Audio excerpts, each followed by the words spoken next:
I am very excited about the reviews for Lady Moses. I was fortunate, I think, as it's the first novel. I used to be a volunteer for hospice, so I used to work with the dying. I was only a volunteer for 2 years, but during that time, the patient that I was working with died. It was a much longer process than they'd anticipated. And also, I was able to accompany my mother on her journey, on her last journey. She died of breast cancer. And in fact, the strange thing was I couldn't find the beginning of the novel until that happened. But she called me about 6 months before her death, and she called me from London, where I was raised. And she said, Louis, because she always calls me Louis, she said, I've got about 6 months to live. And then at the very end of that incredibly traumatic thing, she said 3 words that changed everything. She said, what a nuisance. What a nuisance. The father's death, when Jacinta is 5, my father died when I was 5, and he was Jamaican. Simon Moses in the story is African, so there is a difference racially between the two, but they're both black characters. My mother was a white English actress, and so there's some similarity there, although she was much closer in personality to Alfred, Jacinta's good friend in the story. Yes. And I think, again, that's partly autobiographical in that my name is Lucinda Helena Josephine Veronica Roy, so it's fairly long. I too was named after my aunt, but I really think that Jacinta came along and claimed her own name. The one thing that was always a constant in all the different iterations I had for this book was the fact that she would be called Jacinta Louise Buttercup Moses. Even before I knew her mother's name, that was her name. And then her mother's name, of course, was Louise Buttercup. So that was a strange thing for me in some ways, to be so familiar with someone through their name, so that the name conjured up all kinds of ideas about Exodus, about finding oneself because of the Moses part of her name. Yes. Jacinta, which is a name that recalls her aunt, who was African, who was a rebel, who left the village, who was very bored by the nuns and just went and did her own thing. And then, of course, her mother right inside herself. And in many ways, Jacinta's quest is both to free herself from her mother and to reclaim her mother during the course of this book. I think that she is. I do think it's true, though, for all of us that unless we're comfortable with our inner landscapes, we can't be comfortable with the external ones. I mean, often our quest is a rather strange one, because we again and again look for redemption in things that are external to us, like the land. And she finds that to some extent in Africa. But until she's really comfortable with who she is inside and who she knows she is racially, and as a woman, and as a mother, then there's no way that she can really take the kind of comfort in what she finds outside of herself that she needs to do. I think I like Manny more than you like him, but in many ways, Jacinta sees Manny in part as a projection of something that she really wants, an idea. Yeah, he does love her. And remember when he says, oh, Jacinta, when you are old, grey will streak your hair like comets. And men will mistake it for the midnight sky. I mean, he dominates. Yeah. He won't let her be an artist because he's so insecure with himself. And all these things she finds out afterwards. But he was also her ticket to America. He was her ticket to the new world. And she was so desperate for someone to love her. Lots of people are desperate for that. And in some ways it's understandable. Women again and again and again marry, not necessarily for pure love, but for a complexity of reasons.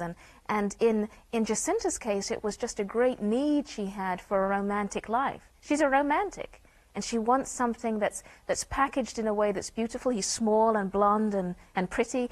And she has this sense of him as someone who's going to redeem her and save her. And even when she's in church and she hears that hymn, oh come, Emmanuel. And then she meets Emmanuel, and he proposes to her in the British Museum cafeteria. Man is someone who is never able to deal well with his own pain. I mean, he sends it outward. And there are some people who do that. Whenever they're in pain, they want to make sure that they send it out to everybody else on the planet so that they too suffer. And that's his automatic reaction. And I also think, and maybe I've just been teaching for 20 years, which is maybe too long, but always there is something in someone that is potentially wondrous. And I think in Manny, she sees it once in a while. Exactly. When he says that he listened to that program on the radio and he heard the jazz singer, Exactly. and he feels as though he's reclaiming the music and reclaiming himself in her. Or father-in-law trouble is often very frequent too. She is the one who first warns Jacinta about Manny, Sophie the fish. And it's a story about Yes. Manny when he was a child. He was about 9 or so, and he wanted to paint his fish, draw his fish.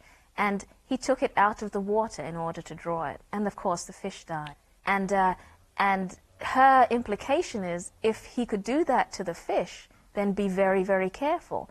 And Jacinta's response is, oh, he was just a child then. And her response is, yes, and he's a man now. Really, at that point, she should have been warned. But Jacinta is someone who will listen to the things she wants to listen to at the time when she's ready to listen. And she moves away from an orthodox kind of religion to something that provides her with the same kind of spiritual comfort. But she finds different locales for that. Her father's writing. And in fact, in my case, that was the same story, and that my father was a novelist, and so there's some comfort that I was able to get from that. And also from the landscape, and also from her daughter. And so again and again, she'll just reach round and see what there is to take hold of that will give her the kind of comfort that she used to find in St. Vincent de Paul's Church when she was in South London. The one place where she could go to get away from the drab domesticity of life that she was so used to, and that drove her crazy. A little girl who's desperate for a bathroom, who doesn't have a bathroom, yes, and goes to the church to try to find a kind of glory and splendor, yes, that she knows she isn't going to be able to find on Lavender Sweep where she lives. And so again and again, her quest is for beauty. She wants beauty. And unfortunately, she has a very limited definition of that beauty early on. I think, and I've made that trip too, from England, London first, over to Africa, and then Africa to Arkansas was where I was for 4 years, and then to Virginia. And I have to say that as a Brit coming over to Africa and then to America, the spaciousness of the land was enough to make my heart sing. Yep. I mean, I would go into Kmart when I first came here, and I would be ecstatic because the aisles were so wide. I mean, you can do wheelies up and down those aisles and not bump into anybody hardly. Whereas when you're in England, everybody's so tight and you have to be so careful of your own personal space.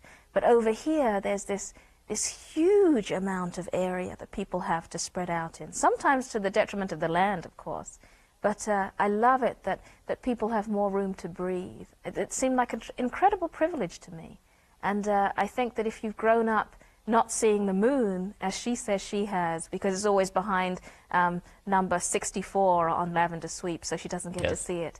And you've grown up in a crowded, fairly grey kind of environment, to suddenly see the colours in Africa that she sees, or to see the glory of the mountains and the landscape in Virginia is a real treat for her.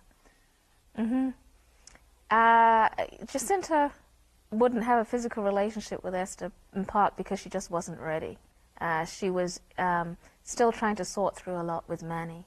And again and again people reach out to Jacinta, and she is afraid to reach back, because there's a part of her that she still keeps a little bit secret and a little bit aside to protect herself. She needs to protect herself through life if she can. And really the one person who allows her to totally open up, apart from Alfred, her friend, is her daughter, Lady. And it's the first time she really understands what Alfred had meant about unconditional love, and how pivotal that is in determining who you are as a person. If you receive that, or if you can somehow learn to give it to yourself, then there's a long way that you can go.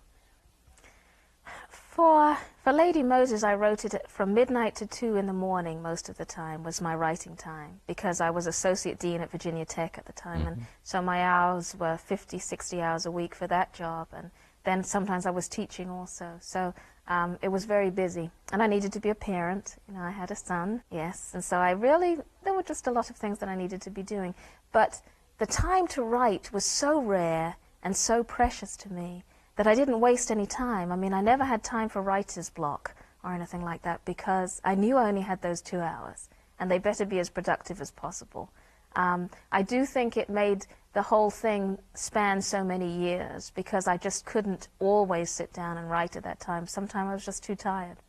And it was also strange moving from poetry to fiction, because it was such a different medium, and I was totally unprepared for some of the challenges I found with fiction. No, I gave up on that very early on, you know.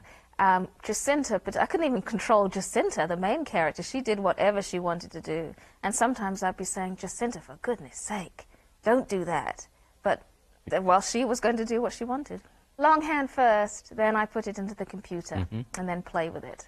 But the publishing house was really good. It was the first place my agent sent it to, and they took it straight away. And I have a nice relationship with the editor, Joelle. Yes, they did. Quite not huge. No, because they're very good about saying, we don't really think this scene works, and letting me think about it, and it's always my decision. And quite frankly, they were almost always right. I hate to admit it, but yes. But you know, one of the things that I learned too, I mean, I'm older, and I've been teaching for 20 years, and so I came to this with a kind of understanding a little bit about the business world and about what to expect, and I didn't necessarily expect that they would love every word I'd ever written. And so, in many ways, this was an experience that I think I was fairly prepared for. And I think that helped too. I do, but I tried to keep it quiet to myself, saying that I wasn't going to do it because I really want to paint again. I like painting most of all, really. And I used to paint portraits once in a while professionally when I was in graduate school.